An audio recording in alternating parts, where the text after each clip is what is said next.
Hi my beautiful soul group family, कैसे हैं आप लोग। और आप लोग का बहुत बहुत स्वागत है आपके अपने ही चैनल पर जिसका नाम है डिवाइन कनेक्शंस 99।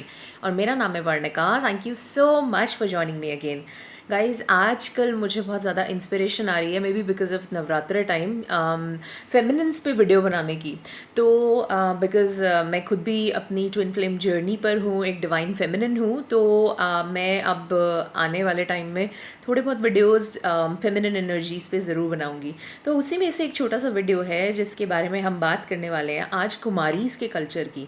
तो इसके बारे में मुझे पता चला था थोड़े टाइम पहले तक कि कुमारीज़ की कोई साधना भी होती है। और नेपाल में ये कल्चर है जहाँ पर एक पुरानी कथा के अनुसार दुर्गा माता के एक रूप में या आप कह सकते हैं दुर्गा माता खुद ही एक राजा के पास आती थी हर रोज़ रात को, और वो वहाँ पर गेम्स खेलते थे। और उसके बाद उन्होंने ये कहा था राजा को कि मैं आपके टाउन को, आपके पूरे राज्य को प्रोटेक्शन प्रोवाइड करूँगी, बट शर्त ये है कि आप किसी को भी नहीं बताएंगे कि मैं आपके साथ रोज़ रात को यहाँ पर आती हूँ। तो राजा ने कहा ठीक है भाई। और एक दिन हुआ ये कि उनकी रानी जो थी उनको शक हो गया कि ये राजा कहाँ जा रहे हैं।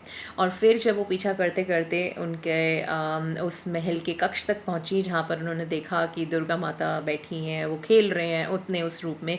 तो वो बहुत ज़्यादा दुर्गा माता उस टाइम पे क्रोधित हो गई और उन्होंने राजा को ये कहा कि अब मैं यहाँ से जाऊँगी और अब मैं री इनकारनेट होंगी या फिर दोबारा से रीबर्थ लूँगी as a human form Shakya कुल में, मतलब बुद्धिस्ट के उसमें वहाँ पर मैं जन्म लूँगी एक छोटी कन्या के रूप में। और वहाँ पर तुम्हें मुझे पहचानना होगा और उसके बाद मैं पूरे राज्य को फिर से प्रोटेक्शन प्रोवाइड करूँगी।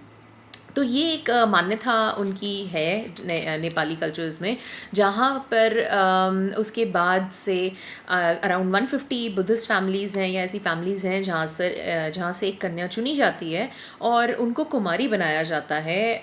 दुर्गा माता की तरह उन्हें पूजा जाता है और कहा जाता है कि उनके अंदर उस टाइम पर ऐसी शक्तियाँ आ जाती हैं जैसे दुर्गा के अंदर होती हैं। और वो प्रीस्ट जितने होते हैं, मतलब छोटी छोटी कन्याएँ होती हैं, 3-4 साल की उम्र से ही उनको चुनना शुरू कर देते हैं और तकरीबन 11-12 साल तक की एज तक वो ऐसे ही कुमारी का जीवन जीती हैं जब तक उनके फर्स्ट मेंस्ट्रुएशन साइकिल नहीं हो जाता या फिर वो ब्लीड नहीं करती हैं, कहीं पे बॉडी पे कट लग जाए या कोई कहीं से ब्लड लॉस ना हो जाए उनका।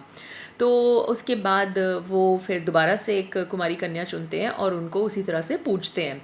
और उनकी मान्यता के अनुसार किस तरह से हम देखते हैं कि अलग अलग कल्चर्स में अलग अलग चीज़ें होती हैं। जैसे वहाँ पर माना जाता था कि कुमारीज़ जो होती हैं वो ज़मीन पर पैर नहीं रखती हैं। तो और उनके आसपास लोगों का इंटरेक्शन बहुत कम होता है, उनको एक अलग घर प्रोवाइड किया जाता है, उनका जीवन ही पूरा ट्रांसफॉर्म हो जाता है क्योंकि सिर्फ आसपास उनके पेरेंट्स होते हैं, उनके रिश्तेदार होते हैं। और फिर उनको ज़मीन पे पाँव नहीं रखने होते तो उनको गोदी में उठाकर जगह पर लेके जा रहे होते हैं। और बड़ी इंटरेस्टिंग चीज़ें थी जहाँ पर प्रीस्ट जो वहाँ के थे वो ये बताते थे कि इतनी छोटी छोटी कन्याओं को भी जब हम लिक्वर देते थे, मतलब अल्कोहल देते थे, और उनको उसका कोई असर ही नहीं पड़ता था जब वो अपने उस दुर्गा रूप में उस टाइम पे आप कह सकते हैं अपनी पावर्स के अंदर होती थी। तो बहुत ही ब्यूटिफुली एक्सप्लेन किया गया है किस तरह से उनका ये कल्चर है।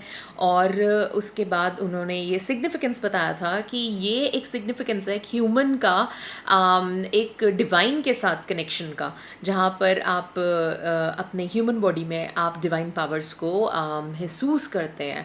और जो उनके आसपास के लोग होते हैं वो भी यही महसूस कर रहे होते हैं, एक अलग ही दिव्यता उनके अंदर से झलक रही होती है उन कन्याओं के अंदर से। सो गाइज, ये था मेरा आज का video about Kumaris culture. I really hope आपको अच्छा लगा हो। इसकी कई सारी साधनाएँ हैं, कई सारे इसके डिफरेंट रूप हैं जिसमें लोग इसको कुमारी के रूप में दुर्गा माता को पूजते हैं। तो गाइज़, अगर आपको इंटरेस्टिंग लगे तो ज़रूर पढ़िएगा इसके बारे में। एंड तब तक के लिए अपना बहुत बहुत ध्यान रखिएगा। Happy Navratri to all of you, happy valentine's day. अपना बहुत ध्यान रखिए। I love you all, I miss you all. तब तक के लिए Radhe Radhe and bye for now.